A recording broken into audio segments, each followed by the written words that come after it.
ఇప్పుడు మన మధ్య ఒక రాజనీతిజ్ఞులు ఉన్నారు. రాజకీయవేత్త నెక్స్ట్ ఎలక్షన్ గురించి మాట్లాడతారు. రాజనీతిజ్ఞులు నెక్స్ట్ జనరేషన్ గురించి. చంద్రబాబు నాయుడు గారు ఒక vibration, sensation, motivation, dedication, innovation, inspiration ప్రతి జనరేషన్ కి. మాది కుప్పం, మాట తప్పం, గొప్పలు చెప్పం, నారా హమారా అంటున్నారు ప్రజలు. వారిని ప్రసంగించవలసిందిగా కోరుకుంటున్నాను. మానవత ఆయన జెండా, మంచితనమే ఆయన ఎజెండా, బడుగులకు కొండంత అండాదండ, పాలకుండ పూలదండ ఆయన మనసు బంగారు కొండ. మీరెప్పుడు మాకు అండా దండ.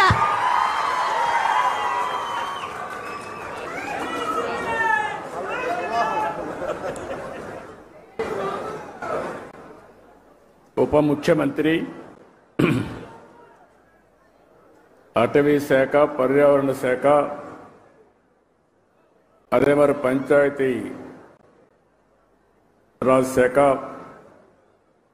మంత్రివర్యులు, అదే మరిగా ఒక మంచి మిత్రుడు శ్రీ పవన్ కళ్యాణ్ గారు,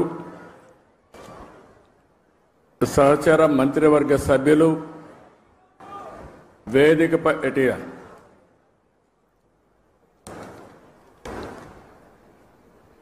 కందుల దుర్గేశం గారు, పొంగూరు నారాయణ గారు, గౌరవ శాసనసభ్యులు Tenali Sravan Kumar garu, chairman pollution control board Krishnaiah garu, Amaravati development corporation chairman Lakshmi Parthasarathi garu, special CS అటవీ శాఖ Anantharamu garu, principal chief conservator of forest Ajay Kumar garu. ఇప్పుడే మీరు చూస్తున్నారు, మొన్నటి వరకు మనం రామయ్య గారిని చూశాం, మొన్నే ఆయన చనిపోయాడు. ఈరోజు నల్లమల అడవుల పరిరక్షణ కోసం జీవితాన్ని అంకితం చేసినటువంటి అంకారావు గారు మనస్ఫూర్తిగా మనందరికీ ఒక స్ఫూర్తి. అలాంటి వ్యక్తి ఇక్కడ ఉన్నాడు. ఇంకొక పక్క chairman environment management corporation Dinesh Reddy గారు, 10వ తరగతి అమ్మాయి, చాలా బాగా చేసింది, మనందరి దగ్గర ప్రతిజ్ఞ చేయించింది కుమారి లావణ్య. నేను ఇప్పుడే అడిగాను అమ్మాయిని, ఏంటమ్మా ఏం చదువుతున్నావు? 10th క్లాస్ అనింది. 10th క్లాస్ అయినాక ఏం చేస్తామని అడిగాను. ఇంటర్మీడియట్లో బైపీసీ అనింది. అంటే డాక్టర్ అవుతావా అంటే తప్పకుండా డాక్టర్ అయి పేద ప్రజలకు సేవ చేస్తానని ఘంటాపదంగా చెప్పింది. ఒక యాస్పిరేషన్తో చదువుకుంటున్నటువంటి విద్యార్థిని. అదేవిధంగా ఈ కార్యక్రమానికి ఇచ్చేసిన ప్రజాప్రతినిధులకి, పెద్దలకు, ఈరోజు 1000 మంది విద్యార్థులతో మొక్కలు నాటే కార్యక్రమానికి శ్రీకారం చుట్టాం. ఈరోజు మీరు చేసిన కార్యక్రమం అమరావతిలో ఒక చరిత్ర సృష్టించబోతుంది.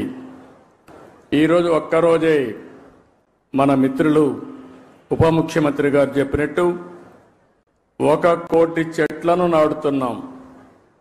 ఈ సంవత్సరం 5 కోట్ల మొక్కలు నాటబోతున్నాం. అయితే ఈ 5 కోట్లే కాకుండా 50% గ్రీన్ కవర్ ఈ రాష్ట్రంలో ఉండాలి. 50% గ్రీన్ కవర్ ఉంటే దానివల్ల ఇంపాక్ట్ ఏ విధంగా ఉంటుందో మనం అందరం కూడా ఆచరించి దేశానికే కాకుండా ప్రపంచానికే ఒక ఆదర్శంగా నిలవాల్సిన అవసరం ఉంది. 1972 నుంచి జూన్ 5వ తారీఖున ప్రపంచ పర్యావరణ దినోత్సవాన్ని ఐక్యరాజ్య సమితి ఆధ్వర్యంలో మనం జరుపుకుంటున్నాం.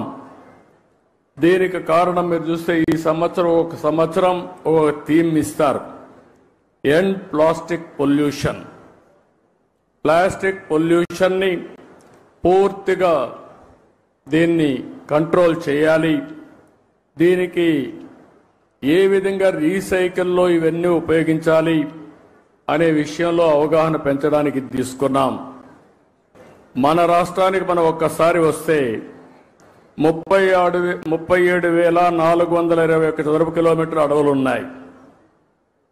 ఇది మొత్తం విస్తీర్ణంలో 22.96%. ఈరోజు మన రాష్ట్రానికి ఒక పెద్ద అడ్వాంటేజ్ ఏంటంటే అడవుల్లో చెట్లు ఉండడమే కాకుండా రాయలసీమలో నల్లమలై ఫారెస్ట్ ఉంది.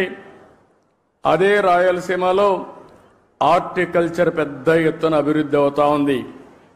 ఎప్పుడైతే హార్టికల్చర్ బాగా అభివృద్ధి అయ్యే కొందికి ప్లెయిన్ ఏరియాలో కూడా చెట్లు వస్తున్నాయి. దీనివల్ల గ్రీన్ కవర్ పెద్ద ఎత్తున పెరిగింది.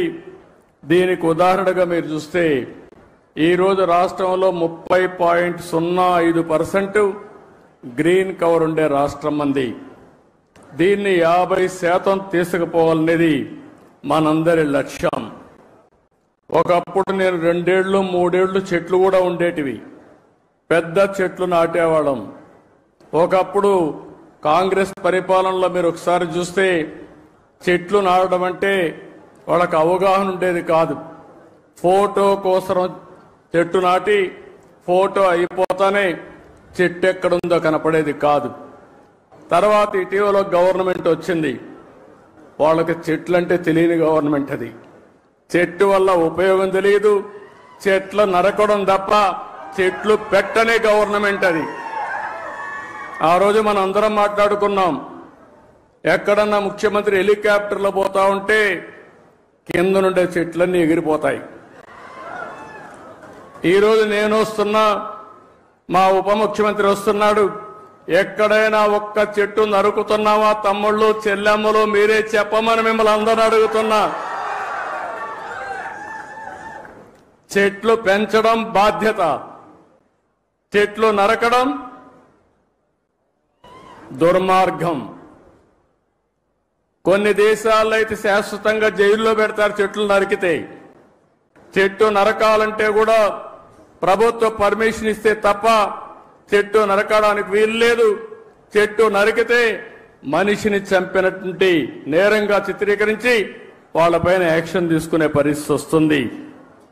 అందుకే నేను మిమ్మల్ని ఒకటే కోరుతున్నాం, 4-5 సంవత్సరాల్లో మన రాష్ట్రం కనీసం 37% గ్రీన్ కవర్ కావాల్సిన అవసరం ఉంది. దీనికి హార్టికల్చర్ డెవలప్ చేస్తాం. ఇప్పుడే పవన్ కళ్యాణ్ గారు చెప్పారు చాలా స్పష్టంగా.